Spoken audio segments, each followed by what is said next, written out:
My name is Clara Bennett, and I never imagined the night that was supposed to honor my husband's career would turn into my public execution. The ballroom shimmered with crystal chandeliers and the kind of laughter that sounds too polished to be genuine. I smoothed the emerald dress I had chosen so carefully, the one Ethan once said made me look like I belonged in any room. For a brief moment, I believed him. We walked into the Solaritech gala together, his hand on my back like a stage direction more than a gesture of affection. People turned, smiling, nodding, offering polite greetings. I kept my chin high, rehearsing in my head the pleasant small talk I might need to survive the evening. I told myself I was more than just Ethan's wife. I had my own achievements, even if lately no one seemed to remember them. When we reached our table, I bent down to find my name card.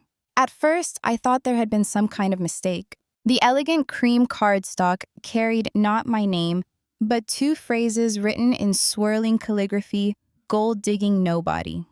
For a second, my brain refused to process it. Then the words hit me like a slap across the face. The laughter started softly. A gasp from one end of the table, then a snicker, then the kind of cruel chuckling that multiplies once people sense it's safe to mock. I could feel their eyes on me, their amusement thick in the air. My hands trembled, but I forced myself to stand straighter. I turned to Ethan, searching for his outrage, for his defense, for anything that might tell me I wasn't utterly alone. But he stared down at his glass of water as though it contained the secrets of the universe. His silence was louder than every cruel laugh in that room. Behind me, Valerie Cross, the woman who had become his mentor, his champion, his shadow smiled with the sweetness of someone who knew she had won. Still clinging to him after all this time, she said to the colleague beside her, her words floating just loud enough for me to hear. More laughter followed, sharper this time, emboldened. I wanted to vanish. I wanted to burn the whole room to ashes. Instead, I walked toward the exit, keeping my head high. On the way, I passed Solaritech's EO, who was still chuckling at Valerie's joke. I leaned close enough for only her to hear and whispered, steady and low, "You might want to check your stock price." The words left my lips like a promise, and as I stepped into the cold night air, I realized I had just declared war. I can still remember the night Ethan and I first met, long before the suits, the titles, and the glittering galas. We were both students in the library, fighting exhaustion with caffeine and desperation.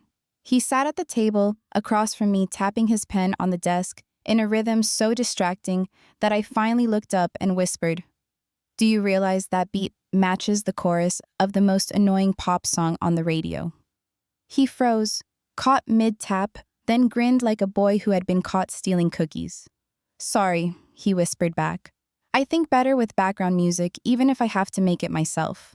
"Well," I said, closing my finance textbook with a sigh, "I think better with silence." "Maybe that makes us a perfect team," he replied, sliding into the chair next to me as if we'd known each other for years. Somehow, it felt like we had. We spent hours talking, discovering how much we had in common: broke students, impossible dreams, a refusal to accept mediocrity. The early years were nothing like glamorous. Our first apartment was barely larger than a dorm room. We ate noodles, split rent late more often than on time, and worked from mismatched thrift store furniture. I launched my consulting practice from our kitchen table papers covering every inch of counter space. Ethan brought me coffee at midnight and asked, "Catch any corporate villains today?" One night, I looked up from my notes, giddy. Actually, yes. This pharmaceutical company is moving R&D costs to make quarterly results look better. It's not illegal, but it's misleading as hell. He leaned over, eyes wide. "That sounds like fraud." "Not exactly. But when the truth comes out, their stock will crash." 6 months later, it did. My analysis saved small investors millions. Reporters quoted me.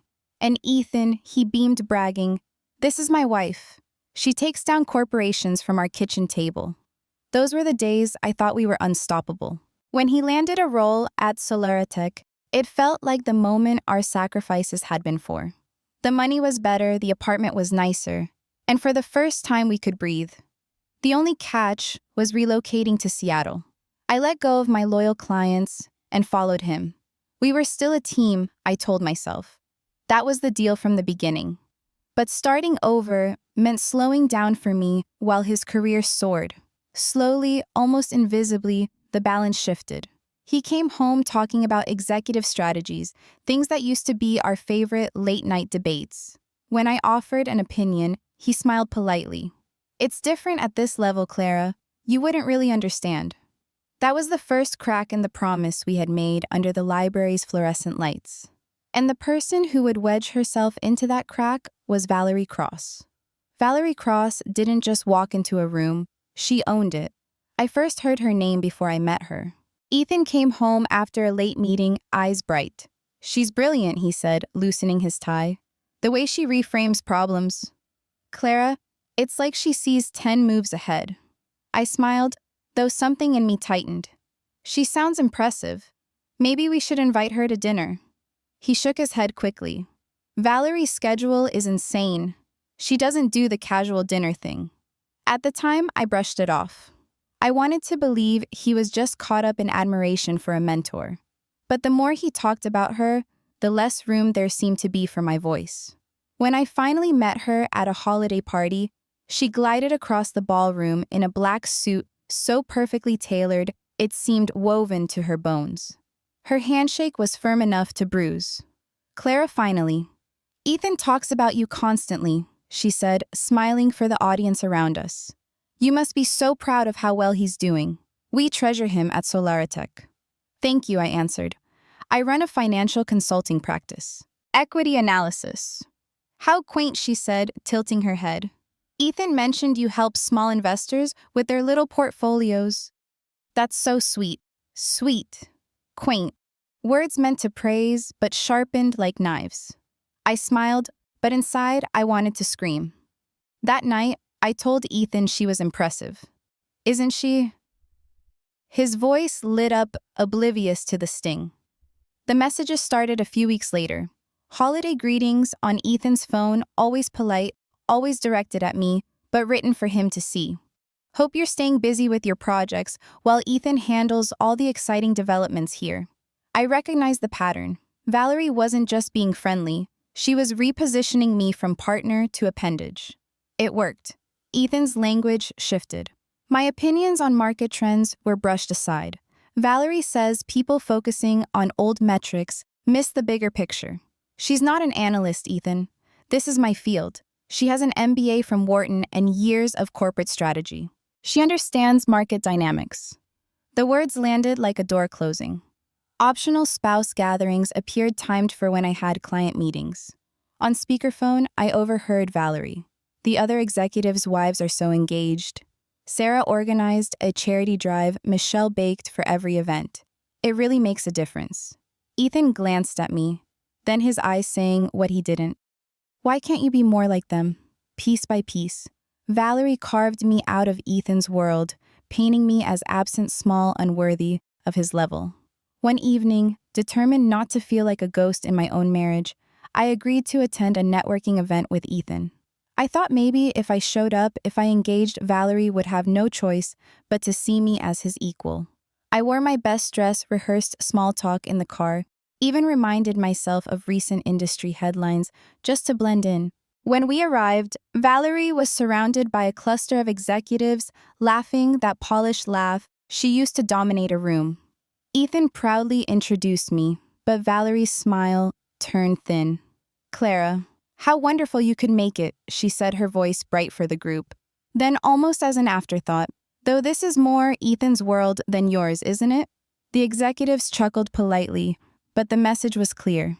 I stood there with a champagne flute in my hand, heat rushing to my cheeks, every word I had prepared, dissolving on my tongue. Ethan laughed nervously, not defending me, not even changing the subject. I smiled tightly and excused myself, retreating to the corner where no one noticed me at all. That night in the car ride home, neither of us spoke. One evening, I stood outside his office door, cracked open just enough to hear her voice. "You have so much potential, Ethan. But you need people who match your ambition. Support is nice, but true partnership is different. You need someone operating at your level. He said nothing for a long time. Then softly, Clara supportive. In her way, Valerie replied, "But is that really enough for where you're going?" My heart thudded in my chest. She wasn't just undermining me. She was building a case to replace me. And Ethan wasn't stopping her. The invitation to Solaritech's annual gala arrived in a thick cream envelope embossed with gold lettering.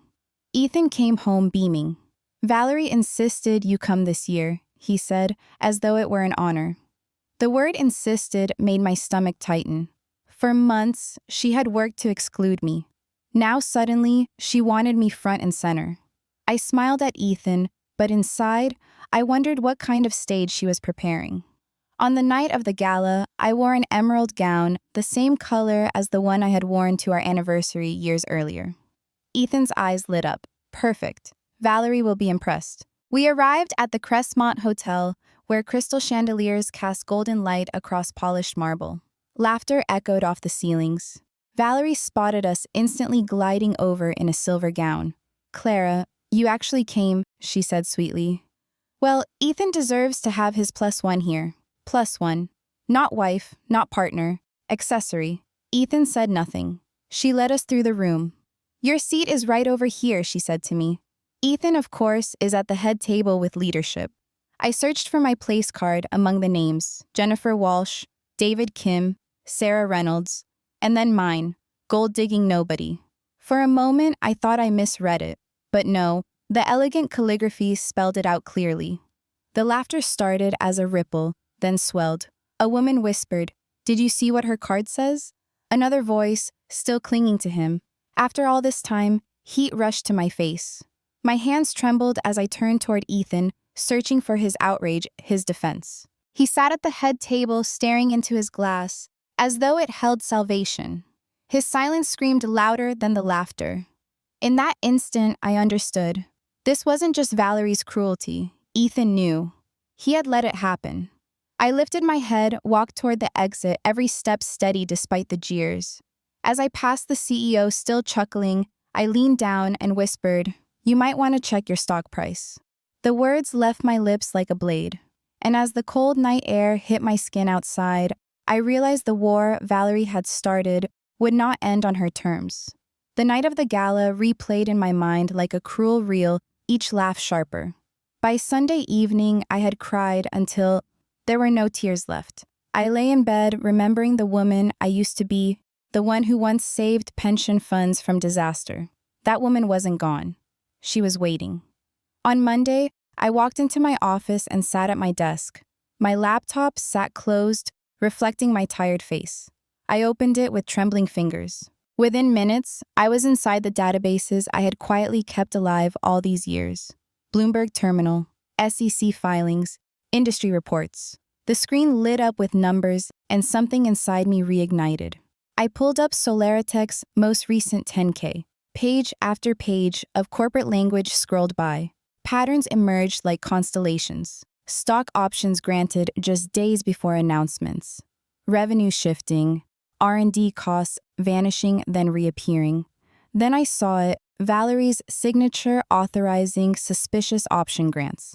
I could have filed a complaint, but I wanted impact now. I crafted an anonymous post on an investor forum calling myself Equity Hawk Center 7. The post was meticulous charts showing stock movements, graphs, correlating announcements with insider trades, comparisons against industry norms. I titled it Red Flags at Solaritech, a Deep Dive. When I hit publish, my heart raced. For the first time since the gala, I felt alive. By noon, the post was spreading. Investors shared it across forums. Analysts asked questions. And then came the email. A concerned insider. Attached were internal documents, meeting notes about delaying expenses, emails about timing announcements for stock impact. And the line that sealed Valerie's fate. Perfect. The board won't question the numbers if the results look good. By Wednesday, I posted again, Culture and Conduct When Leadership Fails. I included the leaked documents, redacted to protect the insider, but damning enough to draw blood. The reaction was immediate. Reporters called Solaritech's press office. analysts downgraded the stock. By Friday, shares had fallen 12%. I sat at my desk, sipping cold coffee, watching headlines flash. The same executives who had laughed at me were scrambling to contain a crisis. Valerie's name was everywhere, tied to words like manipulation and ethics. I leaned back in my chair and closed my eyes. For the first time in months, I wasn't the butt of their joke.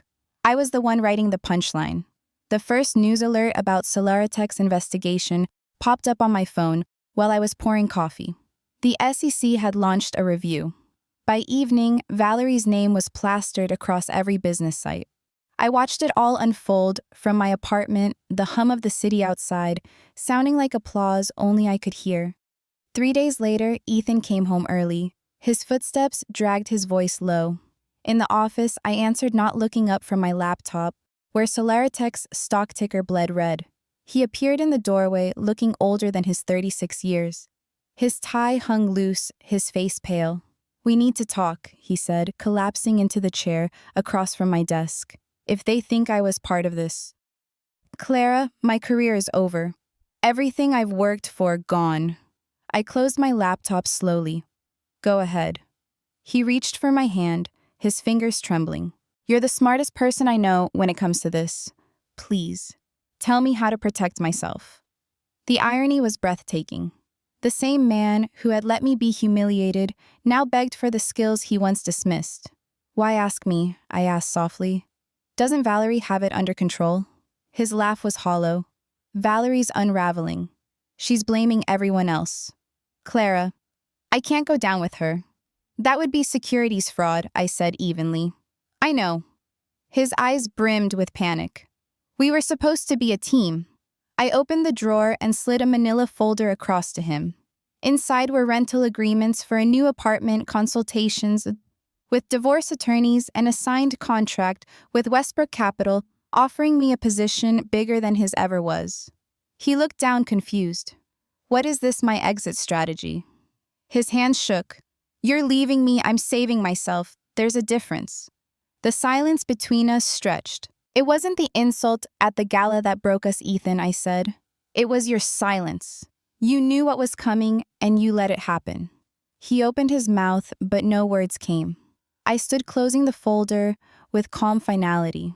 "I won't be your shield. You chose your mentor over your wife. Live with it." As I walked toward the bedroom to pack, his voice followed, raw and desperate. "Clara, please don't do this. We can fix it." But I had already made my decision. I wasn't his shield anymore. I wasn't his afterthought. I was done. I moved out on a Saturday morning with 6 boxes and a heart that felt lighter than it had in years. The new apartment wasn't large, but it was mine.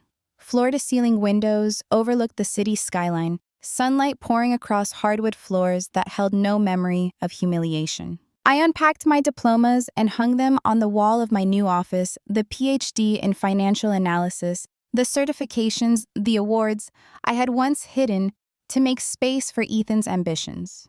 They stared back at me like old friends I had finally welcomed home. The first week alone was quiet in a way I hadn't realized I craved. No endless debates about Valerie's brilliance, no walking on eggshells around Ethan's fragile pride. Just silence and the soft hum of my own work filling the space. Westbrook Capital wasted no time. They called within days of my resignation, going public, offering me the role of Director of Equity Research. The compensation was generous, but what mattered most was the respect in their voices. They wanted me not as someone's wife, not as an accessory, but as Clara Bennett, analyst, investigator, builder. My first assignment was a biotech company under consideration for acquisition. Within hours of reviewing their filings, I spotted patterns that didn't add up. Inflated revenue, disguised costs. I compiled a report that saved the fund millions, and for the first time in years, I walked into a meeting where people leaned forward when I spoke. My words shaped strategy. My judgment mattered. The applause when Patricia Westbrook's Co. announced my findings wasn't loud, but it was genuine, and that meant everything. Meanwhile, Valerie's empire crumbled. I saw her face on the news one Thursday morning, no longer framed by designer suits and boardroom lighting, but by the harsh glow of a courthouse camera. Federal charges, securities fraud, conspiracy. Each count carried the weight of years behind bars. The woman who had once sneered at my little projects now stood small, ordinary, and utterly undone. I didn't feel triumph, just quiet satisfaction that the truth had done what it always does surface.